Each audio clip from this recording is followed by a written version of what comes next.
Hello everyone, welcome back to my channel everything A to info. చూసారా, ఇవి మెత్తళ్ళు అండి, ఎండి మెత్తళ్ళు. So నేను ఇది ఇన్స్టామార్ట్లో ఆర్డర్ చేశాను అనమాట, ఆక్టోరికా అని చెప్పేసి. ఇది 40 grams packet. One time use కోసం నేను ఇవి ఆర్డర్ చేశాను, బయట అయితే తీసుకోలేదు. సో ఇప్పుడు డ్రై ఫిష్ కూడా అమ్ముతున్నారు కాబట్టి ఇన్స్టామార్ట్లో ఇవి నేను ఆర్డర్ చేశాను అనమాట. ఇప్పుడు ఈ ప్యాకెట్ ఓపెన్ చేస్తున్నాను, ఎలా ఉన్నాయి అనేది చూపిస్తాను మీకు. వీటితో ఒక మంచి కూర చేద్దాం ఈరోజు అని చెప్పి నేను ఇవి ఓపెన్ చేస్తున్నా. ఇదిగోండి చూడండి, 40 grams ఇలా ఉన్నాయన్నమాట. సైజ్ వచ్చేసి చిన్న చిన్నవి. మెత్తళ్ళు మంచిది అంటారు కాబట్టి ఇవి నేను తిన్నాంలే అని చెప్పి ఇంట్లో వండుదామని చెప్పి ఆర్డర్ చేశా. సో వీటితో ఇప్పుడు నేను ఏం చేయబోతున్నానంటే మంచి పల్లెటూరి వంటకం అండి. ఏమేమి వాడి అనుకుంటున్నారా? మామిడికాయ, ఉల్లిపాయ, టమాటా, పచ్చిమిరపకాయలు, ఈ మెత్తళ్ళు వేసి కొంచెం కోడిగుడ్లు వేసి ఒక మంచి పల్లెటూరు వంట చేయబోతున్నాను. మీరు కూడా తప్పకుండా వీడియో లాస్ట్ వరకు చూడండి, అలాగే ట్రై చేయండి. ఎలా వచ్చిందో నాకు కామెంట్స్లో చెప్పండి.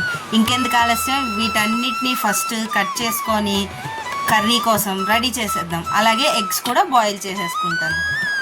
సో వీడియో స్టార్ట్ చేసేస్తే ఫస్ట్ మనము వీటిని క్లీన్ చేసుకొని వాష్ చేసుకోవాలి నీట్గా.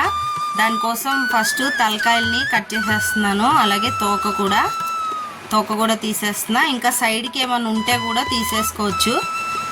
నేను మొత్తం హ్యాండ్తో అంటే లేట్ అయిపోతుంది అని చెప్పేసి సిజర్ యూజ్ చేస్తున్నాను అనమాట. ఇలా సైడ్కి ఇలా ఉన్నా కూడా ఇవి కూడా తీసేయాలన్నమాట. చూడండి, ఇప్పుడు వీటిని వేడి నీళ్ళలో వేసి వాష్ చేసుకోవాలి. ఫస్ట్ అయితే వీటిని అన్నిటినీ క్లీన్ చేసి పక్కన పెట్టుకోవాలి, ఆ తర్వాత వేడి నీళ్ళలో వేస్తాం.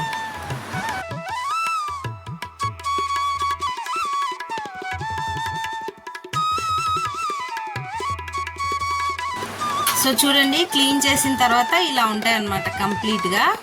ఒక 40 gramsకే కొంచెం ఎక్కువ క్వాంటిటీ వచ్చింది, ఎందుకంటే వీళ్ళు బాగానే డ్రై చేశారనమాట, చాలా ఎండబెట్టారు. సో పాడవకుండా ఉంటాయి, ఎక్కువ రోజులు ఎండబెడితే బాగా వెండిపోవడం వల్ల ఇవి వెయిట్లెస్ ఉన్నాయన్నమాట. అందు గురించి కొంచెం ఎక్కువ క్వాంటిటీయే వచ్చాయి 40 gramsకి. సో నేను ఇవన్నీ క్లీన్ చేసేసి ఇంకా వేడి నీళ్ళు రెడీ చేసేస్తున్నాను. ఆల్రెడీ కొన్ని క్లీన్ చేసేసాను కదా, ఇంకా రిమైనింగ్ కూడా క్లీన్ చేసి వేడి నీళ్ళు వేసి కడిగేది చూపిస్తాను. సో ఇదిగోండి, మొత్తం క్లీన్ చేసేసిన తర్వాత ఇలా ఉన్నాయి. తలకాయలు అవన్నీ తీసేసాం కదా, ఇలా ఉన్నాయన్నమాట. ఇప్పుడు వీటిలో బాగా వేడి చేసిన నీళ్లు వేసేయాలి, ఎందుకంటే ఇవి బాగా డ్రై అయిపోయి ఉంటాయి కాబట్టి కూరలో వేయంగానే ఉడకవన్నమాట. అందుకని క్లీనింగ్ ప్రాసెస్ అప్పుడే మనం బాగా వేడిగా ఉన్న నీళ్లు దీనిలో వేసేద్దాం.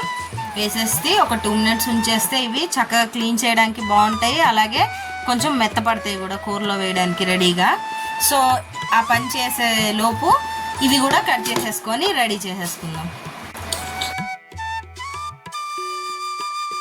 సో చూసారు కదా, అన్నిటినీ చక్కగా నీట్గా క్లీన్ చేసి కట్ చేసేసి రెడీగా పెట్టేశాను. ఉల్లిపాయలు, పచ్చిమిరపకాయ ముక్కలు, అలాగే టమాటా, అలాగే మామిడికాయ ముక్కలు, నెక్స్ట్ మెత్తళ్ళు క్లీన్ చేసేసాను, అలాగే ఎగ్స్ కూడా బాయిల్ చేసేసాను. ఇవన్నీ ఒకే దానిలో ఎందుకు వేసాను అనుకుంటున్నారా? ఎందుకంటే మనం వండబోయేది ఇలాగే కాబట్టి. సో ఇప్పుడు వెంటనే స్టార్ట్ చేసేద్దాము. స్టార్ట్ చేయడానికి ఫస్ట్ మనం గుడ్లు పక్క తీసేసి ఇవన్నీ కలిపి మనం కుండలో వేసేయాలన్నమాట. దానికోసం మట్టి కుండ కూడా రెడీ అయిపోయింది, పొయ్యి మీద పెట్టేశాను, హీట్ అయింది. ఇప్పుడు ఆయిల్ పోసేద్దాం. కొద్దిగా ఆయిలే పడుతుంది, ఎక్కువ కూడా అవసరం లేదు, మనం కలిపి పెట్టి వండుకోబోతున్నాం కాబట్టి. చూడండి, ఆల్రెడీ మట్టి కుండ కదా, వేడెక్కిపోయి ఉంది కాబట్టి ఆయిల్ కూడా వెంటనే వేడెక్కేసింది. ఇప్పుడు మనం కూరగాయలన్నీ వేసేద్దాం. ఆల్రెడీ రెడీగా పెట్టుకున్నాం కదా, అవన్నీ వేసేద్దాం దీనిలో.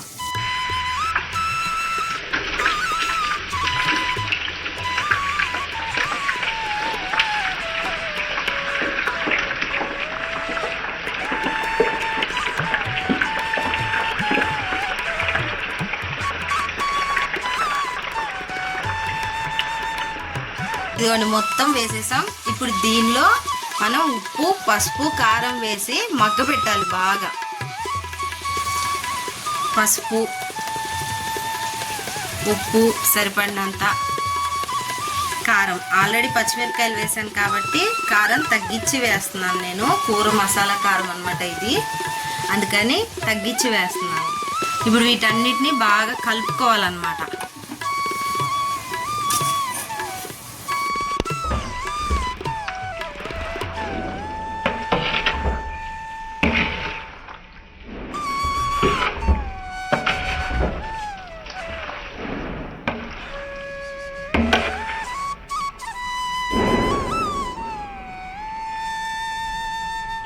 ఇప్పుడు ఇవి మొత్తం కలిసిపోయినాయి కదా, ఉప్పు పసుపు కారం అంతా కలిసిపోయాయి కాబట్టి ఇప్పుడు వీటిని మూత పెట్టేసి చక్కగా ఒక 5-10 మినిట్స్ పాటు అలాగే మగ్గించుకోవాలి.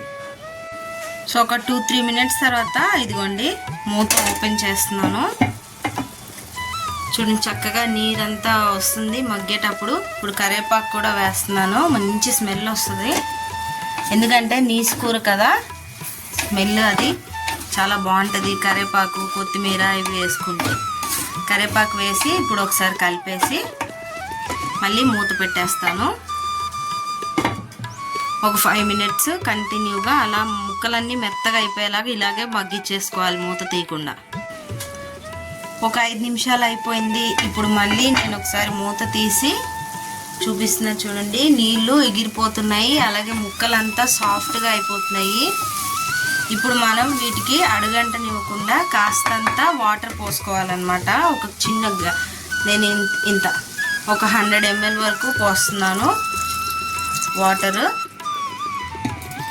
కలిపేసి పెట్టేస్తాను. ఇప్పుడు కొంచెం మీడియం ఫ్లేమ్లో పెడతాను. ఇంతసేపు సిమ్ ఫ్లేమ్లోనే ఉంచాను కదా, లో ఫ్లేమ్లోనే. ఇప్పుడు కాస్తంత మీడియం ఫ్లేమ్లో పెడతాను.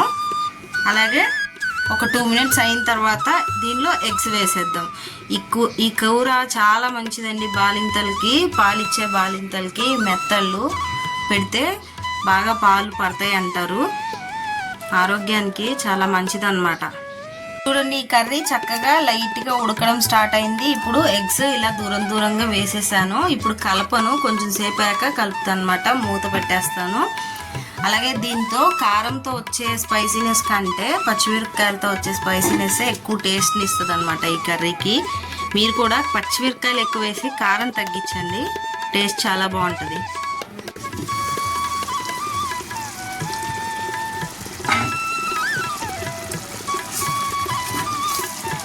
చూడండి కర్రీ అయితే చక్కగా నీళ్ళన్నీ ఎగిరిపోతున్నాయి. ఒక 2 మినిట్స్లో కొత్తిమీర వేసేసి ఆఫ్ చేసేస్తాను. ఇంకా చక్కగా మంచి స్మెల్ వస్తుంది. ఎందుకంటే మట్టి కుండ కదా, మళ్ళీ తొందరగా ఎగిరిపోద్ది అనమాట. వేడి చాలా ఉంటుంది మట్టి కుండలో, అందుకని ఒక 2 మినిట్స్ ఉంచి కొత్తిమీర వేసి బంద్ చేస్తాను.